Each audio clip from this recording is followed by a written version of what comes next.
በቅርቡ የትግራይን መንግስታዊ ስልጣን በእጃቸው ያስገቡት እነ ደብረጽዮን ገብረ ሚካኤል እናስተዳድረዋለን ከሚሉት ህዝብ ጋር ከባድ ፍልሚያ ውስጥ ሊገቡ ነው። ከደብረጽዮን ቢሮ የወጣቸው አንድ ገጽ ደብዳቤ ፍልሚያው ማስጀመሪያ ፊሽካ መሆኗም እየተነገረ ነው።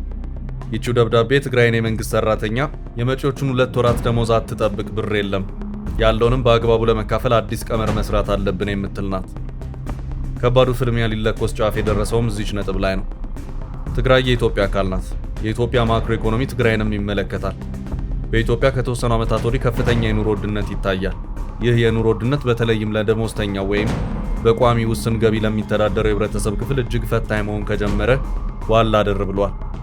እንደ ሀገር ደሞዝ ተቀብሎ መኖር ፈታኝ የሆነ በመጣበት ሁኔታ የወር ደሞዝ ቀኑን መዳረሻ የሚቆጥረውን የመንግስት ሰራተኛ ደብረጽዮን ጭራሹን የ2 ወራት ደሞዝ እንደማይኖራቸው ወቁ ሲሉ የእግድ ደብዳቤ አስተላልፈዋል።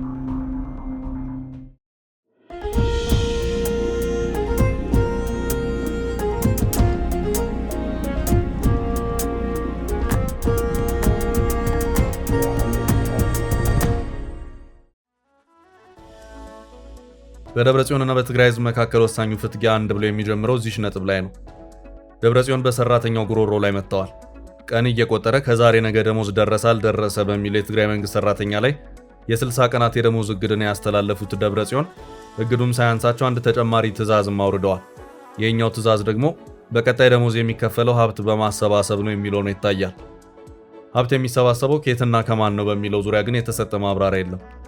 በአጭሩ ደብረጽዮን እያሉ ያሉት ብር የለም፣ ደሞዝ የሚባል ነገር አትጠይቁ፣ አርፋችሁ ስሩ ነው። ደብረጽዮንና ጓዶቻቸውን በትግራይ ህዝብ ቀይ መስመር ላይ መጥቶ ነው ይታያል። እዚች ነጥብ ላይ ፍልሚያው አንድ ብሎ ይጀምራል። እዚች ነጥብ ላይ የህወሓትና የትግራይ ህዝብ ፍቺ የመጨረሻው ወረቀት ይቀደዳል። የፕሪቶሪያውን ስምምነት አፍርሶ የጊዜያዊ አስተዳደሩን ቀሪ በማድረጉ ከፌዴራሉ መንግስት ጋር ሌላ ዙር ፍልሚያ ውስጥ ይገባል በሚል ተፈርቶ የነበረው ህወሓት አሁን ፍልሚያው እዚያው ትግራይ ውስጥ አስተዳድረዋለሁ ከሚለው ህዝብና ካደራጀው ታጣቂ ኃይል ጋር ሊሆን ነው። በነገራችን ላይ ታጣቂው ኃይልም ደሞዝተኛ ነው። አሁን ለትግራይ መንግስት ሰራተኛ ጥያቄው የመኖርና አለመኖር ጉዳይ ነው። የአንድ ቀን ደሞዝ መዘግየት ህይወቱን ፈተና ውስጥ ለሚከተው የመንግስት ሰራተኛ አሁን ያለው የኑሮ ውድነት ታክሎበት ለ2 ወራት ደሞዝ አታገኝም ማለት ከባድ የህልውና ግብግብን የሚያስነሳ ነው። በቀጣይ ደብረጽዮን ከባድ ግብግብ ይጠብቃቸዋል። ደብረጽዮንና ጓዶቻቸው የፕሪቶሪያን ስምምነት ቀደናል፣ የጊዜያዊ አስተዳደሩንም አፍርሰናል ማለታቸው ለትግራይ የሚላከውን የፌዴራሉን መንግስት የድጎማ በጀት ቀሪ የሚያደርገው መሆኑ ጥርጥር የለውም። በፌዴራሉ መንግስትና አሁን ትግራይን እያስተዳደርኩ ነው በሚለው ህወሓት መካከል ምንም አይነት ህጋዊ ግንኙነት የለም። በፌዴራሉ መንግስት እይታ ህወሓት እንደውም ህጋዊ እውቅናው የተሰረዘና በራሱ መንገድ ብቻ ፓርቲ ነኝ በማለት የሚንቀሳቀስ አንድ የሆነ ቡድን ነው። እናም የፌዴራሉ መንግስት በጀት እንደማይለቅ የህወሓት አመራሮች ከወዲሁ በመረዳታቸው የትግራይ መንግስት ሰራተኞችን ወገባችሁን ጠበቅ አድርጉ ብለው ታርፈዋል። የክልል መንግስት ገቢዎች በሁለት ተከፍለው የሚታዩ ናቸው። አንደኛው ራሳቸው በራሳቸው አመንጭተው ለራሳቸው የሚመድቡት የበጀት አይነት ነው። ትግራይ ለ2 ዓመታት በጦርነት በመድቀቋ እንደዚሁም ከዚያ በኋላም ሌሎች በርካታ የፖለቲካ ውጣ ውረዶች በመከሰታቸው የገቢ ማመንጨት አቅሟ ክፉኛ ተዳክሟል። ከዚህ ውጭ የሚታየው ገቢ በድጎማ መልክ ከፌዴራሉ መንግስት ለክልሎች የሚላከው በጀት ነው።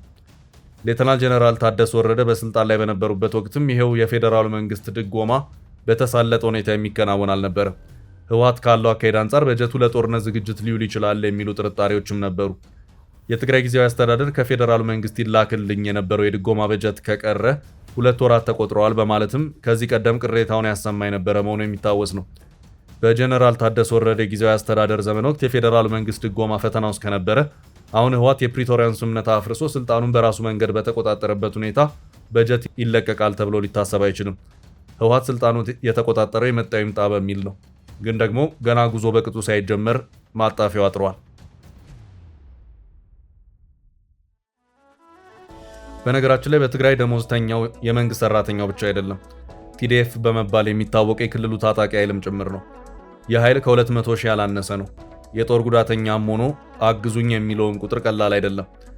ትግራይን እንደ ሀገር በመቁጠር በአንድ ሀገር መከላከያ ደረጃ እንዲደራጅ ያደረገውና ቲዲኤፍ የሚባለው ታጣቂ ኃይል ልክ እንደ ትግራይ ማንኛውም የመንግስት ሰራተኛ ደሞዝ የሚቆረጥለት ነው። እነ ደብረጽዮን ቀጣይ የደሞዝ ፍልሚያም የሚጠብቃቸው ከዚሁ የታጠቀ ኃይል ጋርም ጭምር ነው። ህወሓት ቲዲኤፍ የተባለውን ታጣቂ ኃይል የሚመለከተው እንደ አንድ መደበኛ ሰራዊት ነው። አጠራሩም የትግራይ መከላከያ ሰራዊት የሚለውን ስያሜ የያዘው ነው ይታያል። ይህም የአንድ ሀገር መከላከያ አይነት ስያሜ እንደማለት ነው። በአህዳዊ ወይም ዩኒተሪ ሀገራት አወቃቀርም ሆነ በፌዴራሊዝም ስርዓት ውስጥ ያሉ ሀገራት ያላቸው በዚህ ሀገር የሚጠራ አንድ ሰራዊት ብቻ ነው።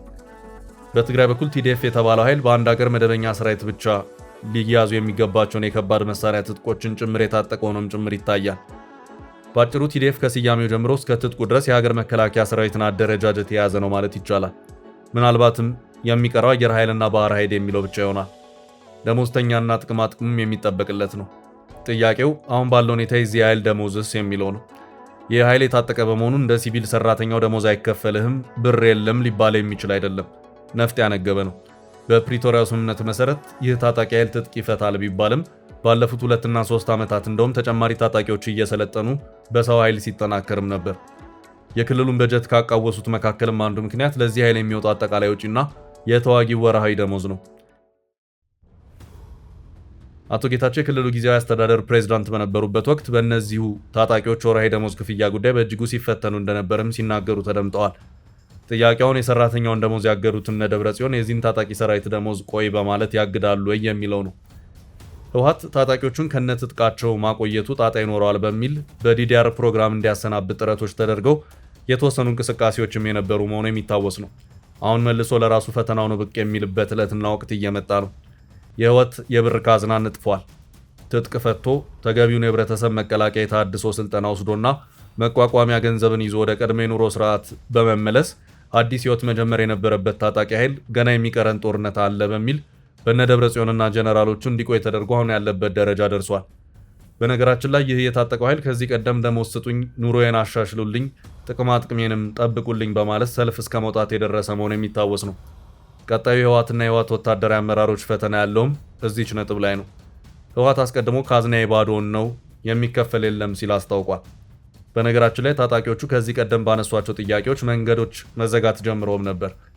ተቃውሞ በአንዳንድ አካባቢዎች ከዕለት የደሞዝና የጥቅማ ጥቅም ጥያቄ አለፍ ብሎ ህወሓትና አገዛዙ በቃን፣ ለውጥ ያስፈልገናል የሚሉ ሆኖም እንደታዩ የሚታወስ ነው።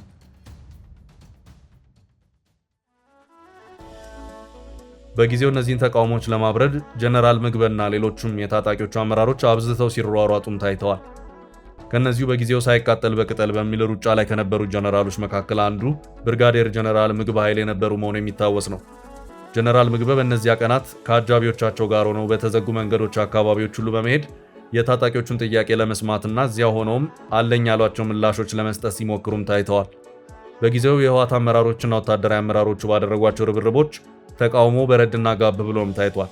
ከዚህም በተጨማሪ ጊዜያዊ አስተዳደሩን በፕሬዝዳንትነት ሲመሩ የነበሩት የሌተናል ጀነራል ታደሰ ወረደ ካቢኔም ውጥረቱን ለማብረድ የታጣቂዎችን ጥቅማ ጥቅም የሚመለከተው መመሪያም ጭምር በአፋጣኝ እንዲጸድቅና ወደ አፈጻጸም እንዲገባ መመሪያ የሰጠበት ሁኔታም ጭምር ታይቶ ነበር። አሁን ነገሩ ጽድቁ ቀርቶ የሚባለው አባባል ወደ መሆን እየቀረበ ነው። ጥያቄው አሁን ያለው የትግራይ አቅም እንደ ክልል ለታጣቂዎች ደሞዝ ከፍሎ ጥቅማ ጥቅምን ሰጥቶና ሌሎች በርካታ ወጪዎችን ሁሉ ሸፍኖ ምን ያህል ወደፊት መጓዝ ይችላል የሚለው ነው። የደብረ ጽዮን ካዝና የ200,000 ታጣቂን ደሞዝ መክፈል አይችልም። ጥያቄው የኢኮኖሚ ጥያቄ ነው። ከዚህ ሁሉ ቃል መግባት በኋላም በአዲግራት አካባቢ ያሉ ታጣቂዎች ተመሳሳይ ጥያቄ አንስተው የነበረ መሆኑ የሚታወስ ነው። አሁን ባለው የነ ደብረ ጽዮን አካሄድ ታጣቂውንም ሰራተኛውንም የሚመለከት ነው። በታጣቂዎቹ ከዚህ ቀደም የተሰማው ተቃውሞ በፍጥነት በቁጥጥር ስር የዋለበት ሁኔታ ታይቷል። በማባበል የተደረገ ቁጥጥር ነው። ከዚህ ቀደም የተለያዩ አርሚ በሚል የተደራጁ ታጣቂዎች ከአዲግራት እስከ መቀሌ ጥያቄዎችን አንስተው ነገሩን በማባበልና ቃል በመግባት ለማብረድ ሙከራዎች የተደረጉበት ሁኔታ ነበር። በጊዜውም የተወሰኑት የአርሚ ኃይሎች ያደረግነው ተግባር ትክክል አልነበረም፣ ይቅርታ እንጠይቃለን ብለዋልን በሚል በትግራይ የተለያዩ ሚዲያዎች መረጃዎች የተሰራጩበት ሁኔታም ታይቷል።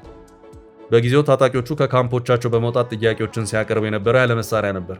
ከትላንት ምሽት ጀምሮ መቀሌ መሃል ከተማ የገባው አርሚ 31 የተባለው ኃይል ግን ወደ ፕሬዝዳንቱ ሌተናንት ጀነራል ታደሰ ወረደ ጽሕፈት ቤት ያመራው የነፍስ ወከፍና የቡድን መሳሪያዎች ይዞ ነበር።